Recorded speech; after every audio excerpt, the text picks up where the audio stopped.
अस्सलाम वालेकुम दोस्तों। पाकिस्तान ऑस्ट्रेलिया टी20 सीरीज के लिए एक प्रोमो चल रहा है। उसके अंदर एक ऑस्ट्रेलवी है, वो लाहौर की लाल हवेली रेस्टोरेंट, उसके बैकग्राउंड के अंदर बादशाह मौस नजर आ रही है और वहां पे वो कहता है कि इतना ज्यादा खाना मेरे सामने, ये कौन इसका बिल पे कर रहा है। तो जो होटल मैनेजर है वो इशारा करता है कि आगा जी। आगा जी कौन आगा जी? तो देखते हैं कि पाकिस्तान टी20 टीम के कप्तान सलमान अली आगा और साथ में इब्रार अहमद बैठे हैं। वो कहते हैं कि जी हमारी तरफ से आप इंजॉय करें।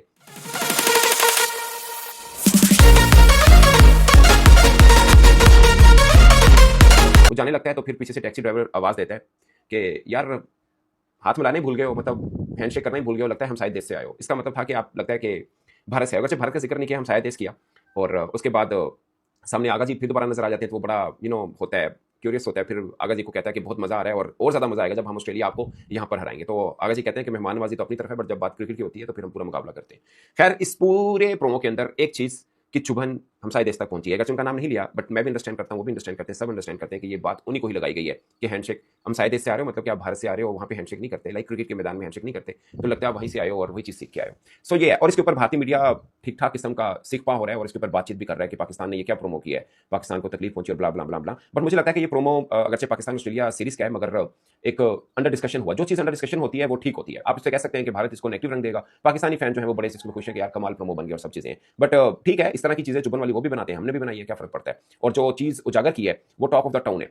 नो हैंडशेक, ये टॉक ऑफ द टाउन है। इसके ऊपर बहुत से फॉर्मर क्रिकेटर्स भी बात कर चुके हैं, बहुत सी, मतलब आप इसे कह सकते हैं वेस्ट इंडीज के क्रिकेटर्स बात कर चुके हैं, ऑसीज बात कर चुके हैं, इंग्लिश क्रिकेटर्स बात कर चुके हैं। और जो भी सेन और न्यूट्रल वॉइसेस हैं वो इस चीज़ को बेहतर नहीं समझती। इवन के इंडिया के अंदर भी बहुत से फॉर्मर क्रिकेटर्स बात पर आए थे कि जब मैच खेल लिया तो हैंडशेक करने में क्या प्रॉब्लम था। बट पॉइंट इस के अगर इनको ये प्रोमो इतना बुरा लग रहा है तो समझिए ये बात कितनी बुरी होगी कि आप किसी के साथ हाथ नहीं मिलाते हैं। शायद उस वक्त इनको लगता हो बड़ा ये, जिसको बोलते हैं कि गर्व की बात है, बट ऑफ कोर्स ये कहीं पर भी प्राउड वाला मामला नहीं होता कि आप दूसरे को हाथ मिलाने के काबिल ना समझ रहे हो। सो ये प्रोमो 10/10 है पाकिस्तान की तरफ से तो, और भारत में इसमें काफी तकलीफ होती है। दूसरा एक पॉइंट है बाबर आजम का, कि बाबर आजम बिग बैश को छोड़ रहे हैं, छोड़ के वापस आ रहे हैं। छोड़ नहीं रहे, बट उन्होंने बोला, मतलब दोनों की जिसे बोलते हैं ना कि बाहमी मशावरत के साथ अपेरेंटली लग रहा है कि मामला खत्म हो गया और बाबर आजम ने कहा ठीक है मैं पाकिस्तान वापस जा रहा हूं। और क्योंकि आपको याद होगा कल खबरें आई थी, हैडन जो विकेट कीपर बैट्समैन रहे हैं ऑस्ट्रेलिया के फॉर्मर, और मार्कवा, दोनों ने ये सिडनी सिक्सर्स को सजेशन दी थी कि बाबर आजम को रेस्ट करा दें अगर आप जीतना चाहते हैं बिग बैश। तो क्योंकि बाबर आजम रन नहीं कर पा रहे, हैडन ने तो ये कहा कि बाबर आजम की बल्लेबाजी की वजह से स्टीव स्मिथ के ऊपर दबाव आ रहा है और कोई और दूसरा बल्लेबाज भी। अच्छा, मजे की बात यह है कि जिन ओपनर्स का नाम लिया जा रहा था,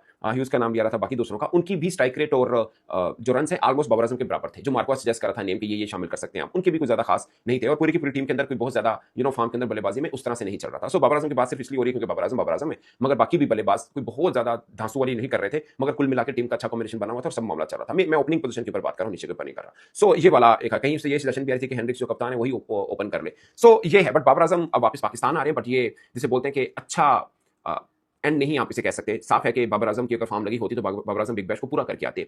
अब ये दिखाने के लिए जरूर है कि बाबर आजम चूंकि नेशनल ड्यूटी आ गई है तो उसके लिए वापस आ रहे हैं। इससे पहले पाकिस्तान ने श्रीलंका का टूर किया, बाबर आजम उस टीम का हिस्सा बन सकते थे, मगर एक जिसे बोलते हैं ना क्रिकेट बोर्ड के साथ बातचीत के बाद ये तय पाया कि नहीं, बाबर आजम बिग बैश ही खेलेंगे और वो नहीं टी20 टीम का हिस्सा होंगे। इवन के शहीन शाह अफरीदी भी, खैर वो बाद में इंजर्ड होकर वापस पाकिस्तान आ गए थे, बट बाबर आजम कह लीजिए, रिजवान, शहीन शाह अफरीदी, इन तीनों के लिए बिग बैश का सफर कुछ खास यादगार नहीं रहा। अगरचे हारिस रऊफ टॉप के ऊपर है विकेट टेकर के तौर पर, मैंने आपको बिग बैश के स्टार्ट में कहा था कि आप हारिस रऊफ को देखिएगा, वो ऊपर होंगे, मगर मेरी उम्मीद थी कि बाबर और रिजवान दोनों 2-3 इनिंग्स के अंदर मैन ऑफ द मैच तो होंगे, मतलब 2-3 मैच के अंदर मैन ऑफ द मैच तो होंगे, इतना तो वो कर ही लेंगे। बट दोनों के लिए ये ड्रोना खाब साबित हुआ बिग बैश। बाबर आजम के ऊपर आप सिंगल की कंट्रोवर्सी ले लें कि सिंगल ना लेने के, कच्चे कल के मैच में भी ऐसा हुआ, वेयर जैसे बल्लेबाज को रोटाइट करवा लिया गया, बट ये होता है। मतलब रिजवान के ऊपर आप बात कर लें, सॉरी वेयर के ऊपर सिंगल नहीं लिया गया, रिजवान के ऊपर बात करने को रोटाइट आउट किया गया, ये भी बिग बैश के अंदर चल रहा है। सो कोई इतना ज्यादा मामला है नहीं, बट हमारा बाकी कल्चर का थोड़ा डिफरेंस है। हम समझते हैं कि शायद तो ही नहीं, कोई सिंगल नहीं ले रहा आपके बॉल में, बट मुझे लगता है कि पावर सर्च अब जैसे इंट्रोड्यूस कराया गया, वैसे तो किसी और लीग के अंदर ही है नहीं पावर सर्च, सिर्फ बिग बैश के अंदर होता है। उसका मकसद ये होता है कि ये 2 ओवर के अंदर रन थोड़े बटोर लो, खासकर उस मोड पे ले जाते जहां पे बाबर आजम और स्टीव स्मिथ खेल रहे थे। उसमें तो उस साइड के ऊपर बाउंड्री